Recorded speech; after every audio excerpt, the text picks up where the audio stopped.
All right, buckle up, everybody, because today we are going deep on the SETI board game. Ooh, exciting. And we always go deep, so we have been poring over this rule book, and yeah, we found some really fun stuff. I'm ready. This is not your average roll the dice, move your spaceship kind of game. It's not, no. You're going to be putting on your thinking cap for this one. Absolutely. You're putting yourself in the shoes of a real SETI researcher. I love that. That's so cool. Yeah, so what's really fascinating about this game is that it really embraces the true spirit of the search for extraterrestrial intelligence. Okay. It's not just about, like, finding aliens. Right. It's about using actual scientific methods and technology. So you're not just making stuff up, you're actually using the tools. Exactly. Like probes and telescopes and data analysis. Just like real SETI scientists do. It's awesome. It's really cool, and I think that's what sets it apart from a lot of other games out there. Yeah, I can already tell this is going to be a lot more than just a game. It's an experience. Yeah, for sure. And one thing that I think is particularly clever is the way that it incorporates randomness into each game. Oh. So every time you play, it's going to be different because you randomly select 2 out of 5 potential alien species at the Oh, start. that's a cool twist. Yeah, so you're always kind of on your toes trying to figure out Right, what kind of life is out there. exactly, like, what am I looking for? So you could play the game 10 times and it would be 10 different Exactly. experiences. No 2 games are the same. I love that. And just like in real SETI research, resources are limited. Okay. So you have to carefully manage your credits, your energy, and even your publicity. Oh, I see. Yeah, to keep the lights on. Exactly. Got to make sure you can keep the research going. You can't just be launching probes all over the place. You have to really plan your mission. Exactly. Got to make those credits count. There's an economic element to this game, which adds another layer of complexity. Absolutely. Yeah. And another thing that I found really fascinating, kind of a quirky little detail, Yeah. the solar system in the game, it rotates. Wait, seriously? It's not just like a static backdrop. So, like, the planets are actually moving around? Yeah. And that rotation can actually affect your probes. Oh, wow. So it might push them into new sectors, Oh, that's wild. or it could even, push them closer to planets that you're trying to get to. Oh, that's going to lead to some hilarious moments. I can already tell, like, Oh, yeah. oh no, my probe was heading for Mars and now it's on a collision course with Jupiter. Exactly. Yeah. It really adds like an element of I surprise. love it. And it makes you think on your feet. Got to be adaptable. Speaking of being adaptable and planning, how do you score points? Right. Good question. So it's not just about finding those aliens. It's not all about the aliens. There's a lot of different ways you can rack up points. Okay. You can gain points by orbiting planets Yeah. or even landing on planets. Okay. You can gain points by researching new technologies. Oh, cool. And of course, you can gain points by discovering those elusive alien species. So it's really like a race against the other players Exact. to see who can make these breakthroughs. Who can advance their agency's research the furthest? I love that. Yeah. And each of those actions that we talked about requires kind of a different approach. Okay. Like, for example, if you really want to focus on exploring the solar system, you need to invest in probe technology. Right. But if you're more interested in kind of the data analysis side of things, Right. you might want to prioritize your computer technologies. So there are multiple paths to victory, Exactly. depending on your playstyle. Yeah. And the game really gives you that flexibility. I love that. You can choose your own path. So it's not just about luck. It's about Exactly. making these smart decisions. Strategic resource management. I'm starting to see why people love this game. Yeah, it's very engaging. It's like a puzzle. Yeah. You're trying to find the best solution. Absolutely. And just when you think you have it all figured out, the game throws you a curveball in the form of milestones. Milestones, what are those? So as players reach certain point thresholds, Hey. these milestones are going to trigger special events. Ooh. Sometimes they're going to benefit you, and sometimes they might throw a wrench in your plans. Oh, that sounds like fun. It's exciting. There's always something happening, keeps you on the edge of your seat.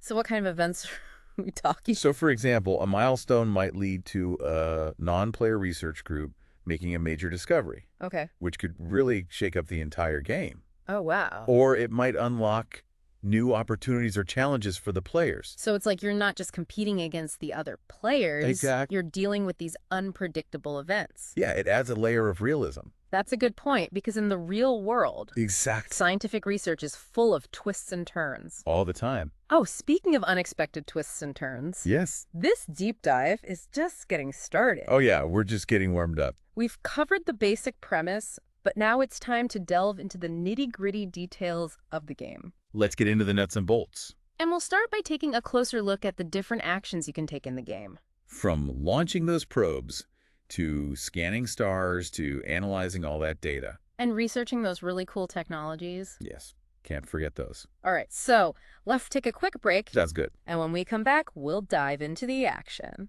I'm ready when you are. Welcome back to our deep dive into the SETI board game. Let's shift our focus to the heart of the gameplay. Yeah, let's get into it. The actions you can take to achieve those cosmic breakthroughs. Okay, so we've established this isn't just wandering around space. No, yeah. Aimlessly, you need a plan, right? What are the key actions that drive this gameplay forward? Well, it all starts with launching a probe from Earth. Okay.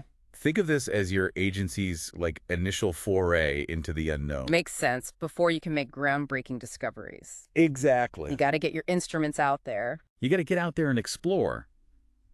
But of course, it's not quite as simple as just blasting off into space. You need to carefully manage those resources, Oh, yes, those precious resources. especially those credits. So how do you balance the thrill of exploration with the practicalities of budgeting? That's the key, right? So launching a probe is going to cost you 2 credits. Okay. So you can't just be launching them left and right. And once your probe is out there, you're going to need energy to move it around the solar system. So energy is kind of like fuel for your probe. That's a great way to think about it. Allows it to maneuver and explore. Exactly. And just like a real spacecraft, your probe has limited movement points. Okay. So you really need to think strategically about how to use them. Now, this rotating solar system we talked about earlier, how does that impact movement? That's where things get really interesting. Okay. So each time a technology is researched, either by a player or even by those non-player research groups, Right. the solar system rotates. Wow. And you can push your probes into new sectors, Oh, wow. potentially closer to planets you want to investigate. So it's not just about It's not scat. plotting a course and sticking to it. You have Yeah. to be adaptable. You got to be ready to adjust on the fly. I love that. Now, once your probe reaches a planet, you have a couple of options. Okay. You can either place it into orbit around the planet, Okay. or you can attempt a daring landing. Ooh, landing sounds risky, but also very exciting. Right. What are the strategic advantages of each? Well, orbiting is definitely the safer bet. It's cheaper, Okay. and usually is going to gain you some publicity, which is essential for funding your research. Yeah, makes sense. Get the word out there. Get people excited about your mission. Attract more support. Exactly. But landing on a planet? Yeah, what about landing? Well, that's the primary way to gather data, which is the key to unlocking the mysteries of alien life. Okay. But it does come with a higher energy cost So it's a trade-off, safer, cheaper orbit for publicity. versus a riskier, more expensive landing for data. Exactly. You got to weigh Oh, your yeah. options. You really do. Wow. Think strategically, but keep in mind, landing doesn't have to be a blind leap of faith. Okay. So if there's already an orbiter around the planet, even if it belongs to another player, the cost of landing is reduced. Oh, I see. So having an orbiter, It gives you some intel. yeah, it gives you a little bit of a safer landing. Exactly like having a scout team paving the way. That's a great way to put it. Now, speaking of data, Yes, Dave. you can't just rely on planetary landings to gather this precious resource. Right. Because they got to be able to. Sending probes to every star system in the galaxy is a little impractical. It would take a very long time. Yeah. So scanning those nearby stars, that's a crucial action. Okay. In the game, it really simulates how astronomers use telescopes to listen for those signals and gather info about those distant stars and planets. Like casting a wide net, seeing what's out there. Precisely. And each sector of space you scan has a limited amount of data represented by these data tokens. And as players kind of mark their presence in a sector by placing their markers, they collect those data tokens. So it's kind of like a cosmic treasure hunt, It is a treasure hunt. competing to gather the most valuable data tokens from each sector. Exactly. And the player who gathers the most wins that sector. Okay. And its associated rewards, which could be points, resources, even special bonuses. Ooh, I like that. Yeah, so it's worth fighting for. Okay, so let's say you've been diligently scanning stars, Yes. gathering data. What do you do with all this information? How do you translate it into actionable intel? That's where your agency's supercomputer comes in. Ah, the supercomputer. This is where you analyze all that raw data, looking Yeah. for patterns, anomalies, ultimately signs of extraterrestrial life. This is the moment of truth, the culmination of all that hard work. It really is. It's quite exciting. Like piecing together a cosmic jigsaw puzzle. Yeah, and to analyze your data, Yeah. you need to have a certain amount of those data tokens on your computer board. Right, okay. Reflecting the fact that meaningful analysis requires a significant amount of information. You can't just draw conclusions from a handful of data points. Exactly. You need that solid foundation. Okay. And once you've analyzed enough data, you get to mark a life trace Ooh, a life trace. on one of the two alien species boards. Now we're getting somewhere. What does that mean? Okay, so each alien species board has 3 types of life traces: Okay. atmospheric, geological, and technological, Oh, I see. Okay. representing different ways that life might manifest itself. So it's like you're building a profile Ex- of each potential alien species. Yeah, and as players analyze their data, they place markers on these life traces, and the first species to have all 3 of its life traces marked is considered discovered. That's so cool. It's a big moment. It's like you're not just passively observing, you're actively shaping the course of scientific discovery. You're driving that research forward and discovering a new species. That's a major event in the game. Okay, so what happens when you make that groundbreaking discovery? Well, it triggers special abilities Ooh. and unlocks a deck of powerful alien cards that players can use to really enhance their research efforts. So it's not just about bragging rights. Well, You actually get an advantage in the game. exactly. It's like your agency is tapping into the knowledge and technology of this new alien civilization, Okay. giving you a boost in the race for cosmic supremacy. Okay, we've covered launching probes, orbiting and landing on planets, We did a lot. scanning stars, and analyzing data. That's a lot of action.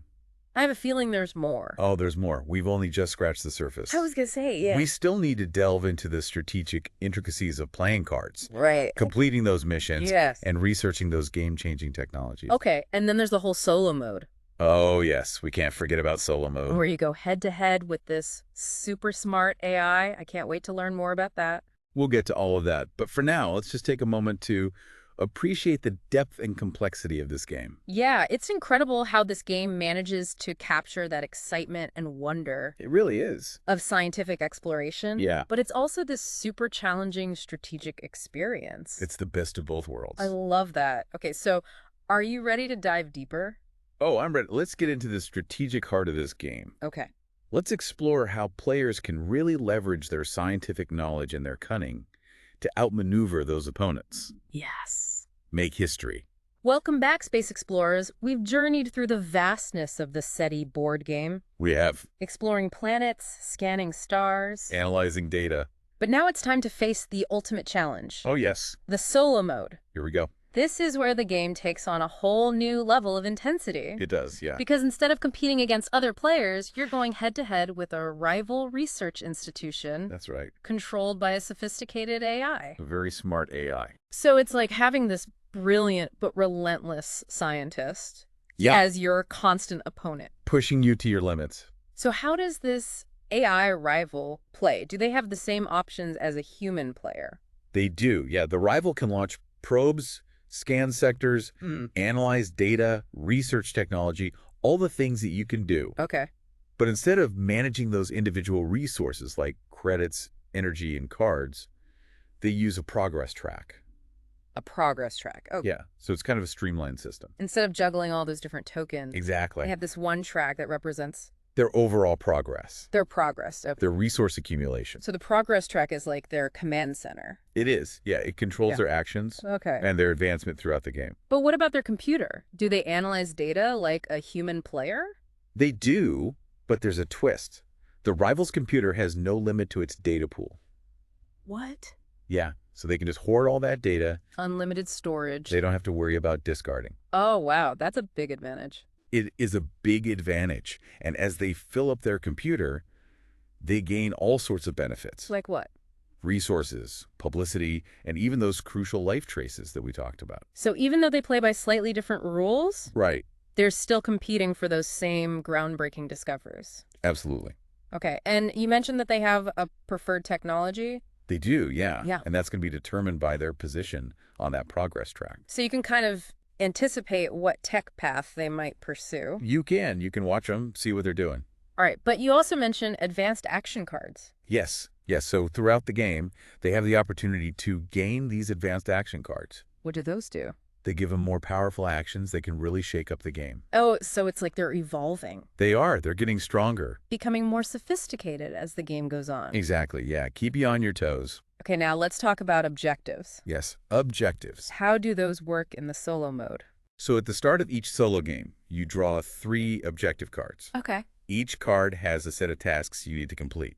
So it's like a side quest. It is like a side quest, yeah, giving you extra goals. What kind of tasks? It could be anything from reaching a certain point threshold, Okay. having a certain number of probes in space, Okay. winning a particular sector. Lots of different things. Yeah, and here's the thing. At the end of each round, you have to spend a certain number of completed objectives. Oh, interesting. And that number increases each round. Okay. For every objective that you can't spend, the rival advances on the progress track. So it's not just about earning rewards for yourself. Yeah. It's about hindering the rival. You got to keep them in check. So if you fail to complete enough objectives, the rival is going to surge ahead. They will. They'll gain resources, technology, victory points. Oh, no. Yeah, they even score bonus points for any uncompleted objectives at the end of the game. It's a double-edged sword. It is. You got to find that balance. Yeah. You need to focus on your research, but also got to keep an eye on the rival. Make sure they don't get too far ahead. And the objectives are random, right? Totally random. Every game is different. Wow, so no 2 solo games are ever the same, No just like in the multiplayer mode. Each thing's exciting. I love that. And remember how we talked about the technology tiles? Yes. The rival uses those a bit differently. They do. Yeah. Instead of gaining abilities from those techs, they use them as a resource to enhance their actions. Oh, so it's like bargaining chips. Exactly. They can spend them. They can spend them on something. Yeah. For example, they might discard a probe tech to land on a moon, Okay. a telescope tech to mark an extra signal during a scan, Okay. or a computer tech to gain bonus points or progress. Wow, that's really cool. Yeah, it's very strategic. And there are 5 difficulty levels, right? It's have difficulty levels, yeah. So you can adjust the challenge to match your skill level. So whether you're a seasoned veteran or just starting out. There's a challenge waiting for you. I love that. So it sounds like the SETI board game is more than just a game. It is. It's an experience that can spark curiosity.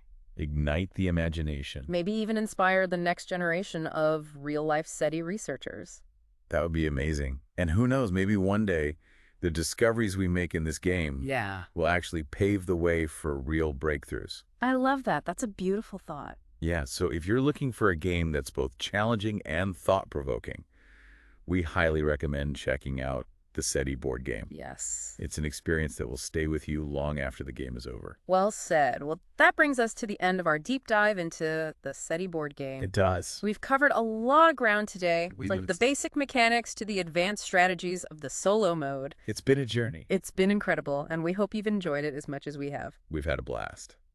Until next time, keep exploring, keep questioning, and keep looking up at the stars. Always.